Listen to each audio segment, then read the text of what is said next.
For today's adventure, we wanted to capture this celebration of life honoring a very special person. Attended by family and friends, the BC Corvette Club show their support, bringing many beautiful Corvettes, along with sharing stories and experiences to remember their fallen comrade. That's pretty cool.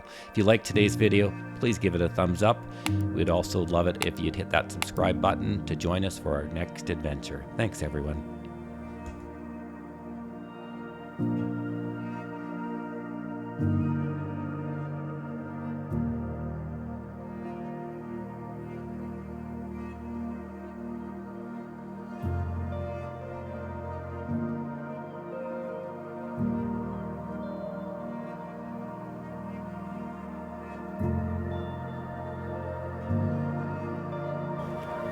Hi everyone, today's video is about celebration of life of David Sims.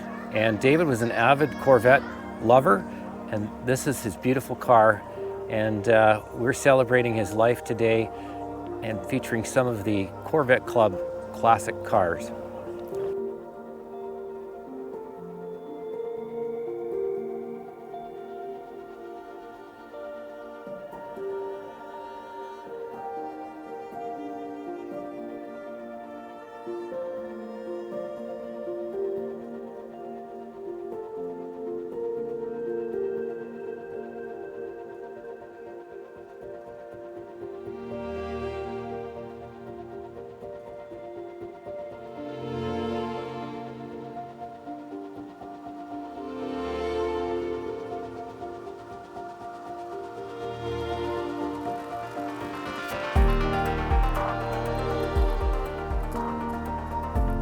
I'm Tom. And I'm Suzanne, and we've been so honored to be able to be a part of this wonderful day. We are standing in front of Dave's 1965 Nassau Blue Metallic Corvette Stingray convertible, which he has owned for about, I'm going to say 40 or more years. So we are appreciating the support of the BC Corvette Club, who actually encouraged us to have the celebration of life, as Dave hadn't wanted a service or requested one, but the Corvette Club really wanted an opportunity to celebrate Dave's life and all of his contributions to the club. Okay, go ahead.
One of the great things about David is there's so many fantastic memories and stories that have come out throughout his life. And Shannon, you've got a few here that you can share with us. My dad was a real prankster, and so there were some interesting occurrences the day that he passed and after he passed that are bringing us some comfort.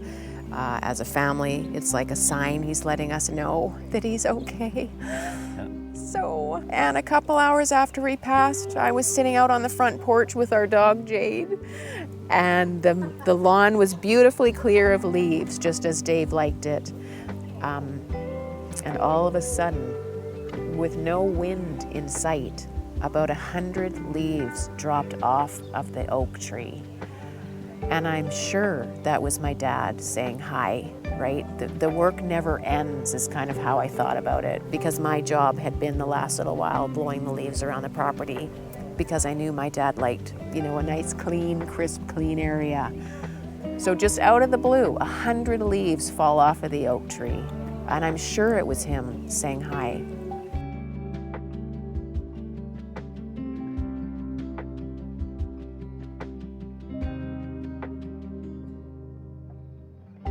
There's one day, Pitt Meadows, Dave brings the 65 out. He's going to autocross it. I mean, and you guys know Corvettes. That's not the easiest car to autocross. I mean, it's not designed for that. Dave takes it out. I'm not working the course. I'm not driving. I'm just a passenger waiting to go on another ride, and I'm watching him. It's like he's on a Sunday drive. I said to somebody, I said, Dave, he's out there. Does he know that this is a race? He's just going through the course and you can't hear a thing. And then he pulls in and you look at his time slip and say, holy shit, he kicked everybody's ass on that time. But he was a smooth driver. He was a different driver than a lot. He went through that course. He knew what he was doing. It didn't have to overdrive the car, didn't have to oversteer it, didn't have to overpower it. No smoking. Driving and shifting. And he went through that course and his times were amazing. And I saw that and that blew me away. And I realized then, I said, you can learn from a guy like that. I mean, Dave was always the kind of guy that you could always learn a lot from him. And we always appreciated Dave when he had an opinion about something. He was always someone that you listened to because he had words of wisdom to share. And you gotta respect that, you gotta like that, and you gotta love him for that. And he was a hell of a guy. I really miss him. I think about him all the time. Aww.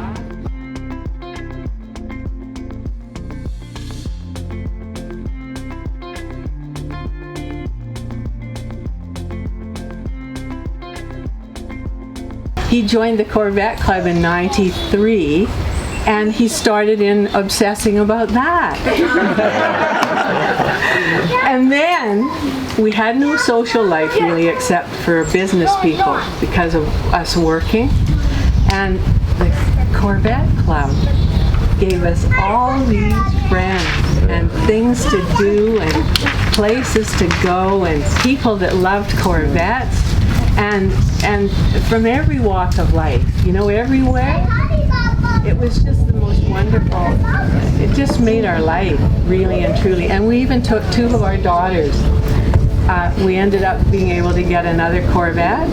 So Shannon and Courtney would drive in the 78, which we've sold, and they'd follow us along on these trips. And if you think of that, how cool is that? Like, and Dave would be in his car with a cigarette. I say that all the time because he never gave it up. And these kids, they saw so much and they had breakdowns and we got through it, didn't we? It didn't matter where we were, we broke down. Don't say it too loud. Corvettes are good cars, right? Car and go again. And then one time on our Bowling Green trip, we broke down in Forest Hills, Arkansas. And Dueling banjos. Dave pulled over because we thought the water pump had gone. So we put the hood up, and we're in this Shell station and part of a motel. And he's on the phone to Haggerty, and look at this, I'm looking in the hood.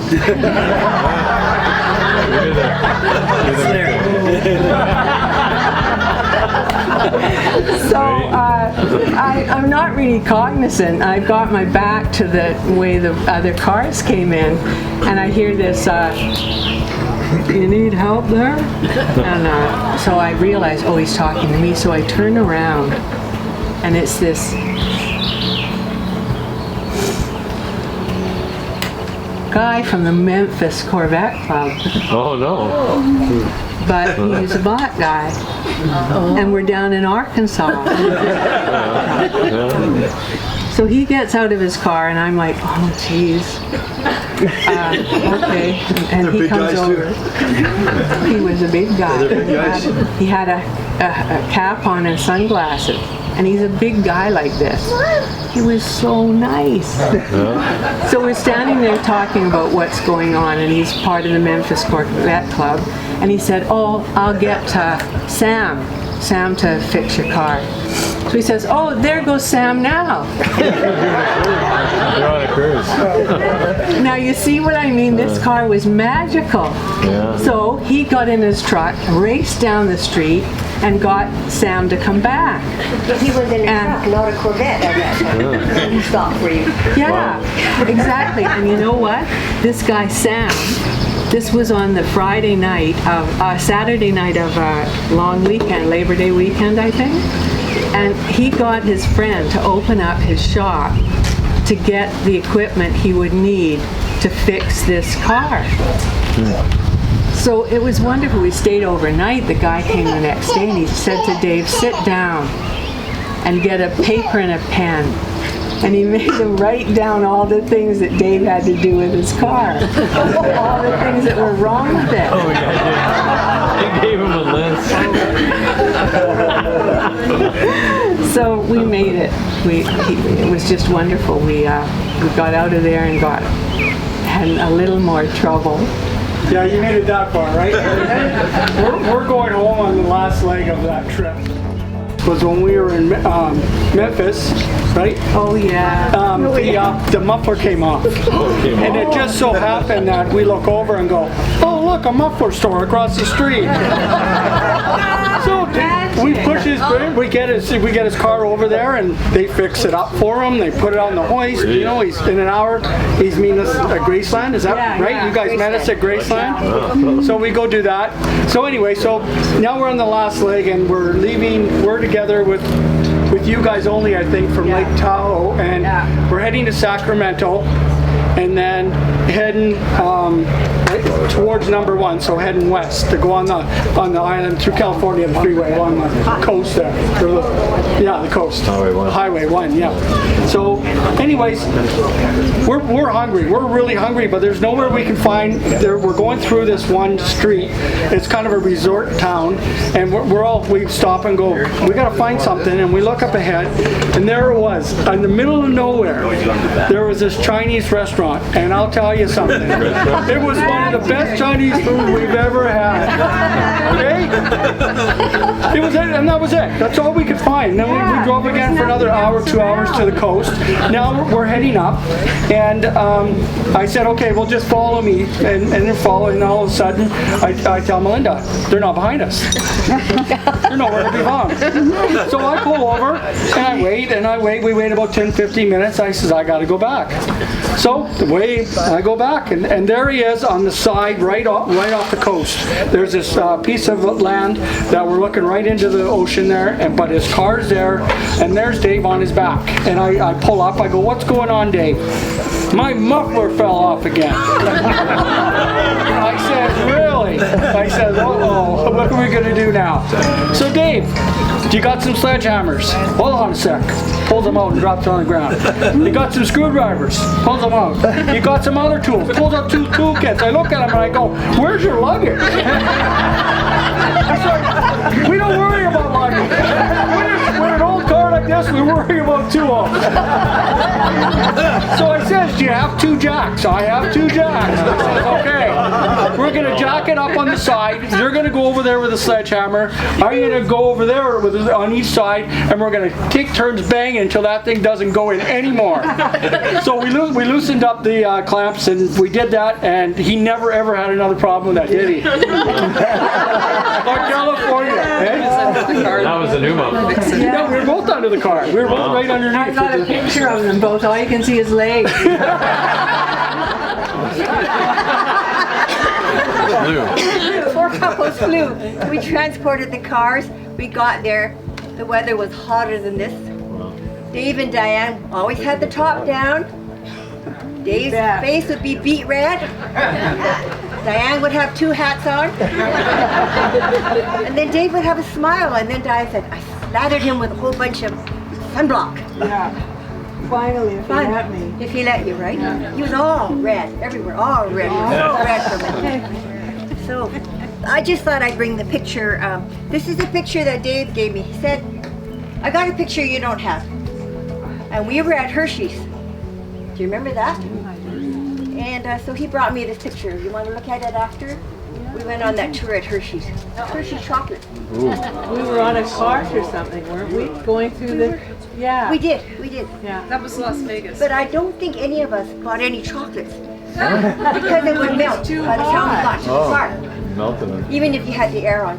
It was, by the time you walked from the door to your car, it would have been melted already. Then this is a picture of all of us. You got yours? I do.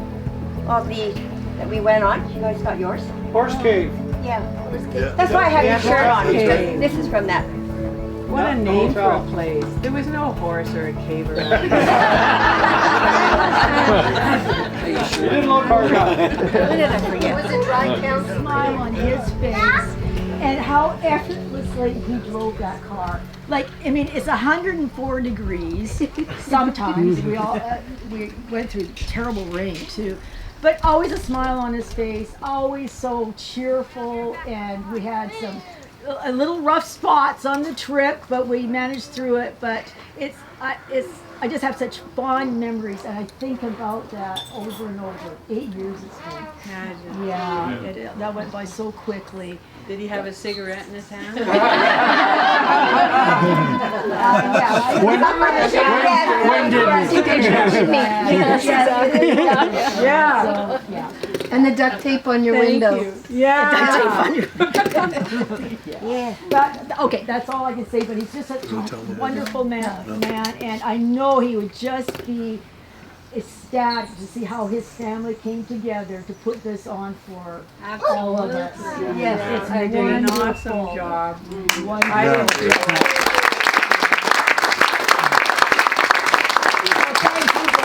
Yeah. So really appreciating the turnout that we had today. I think it was around, 20 cars? Yeah, 20 cars. 20 cars, and probably close to 100 people showed up. Some came in their tin cars, as Dave would call them, the non-Corvettes. But any car is a good car in Dave's mind, but the Corvette was the best and the favorite. We hope you enjoy the video today of the club support and the amazing vehicles that showed up here on the property. So it's been such a gorgeous day, a great way to celebrate Dave's life, and he wouldn't have wanted anything different. He would have loved the party, and I'm sure he's here in spirit. Yeah. All right, thanks for watching, everyone. Thanks, everybody. Thank you.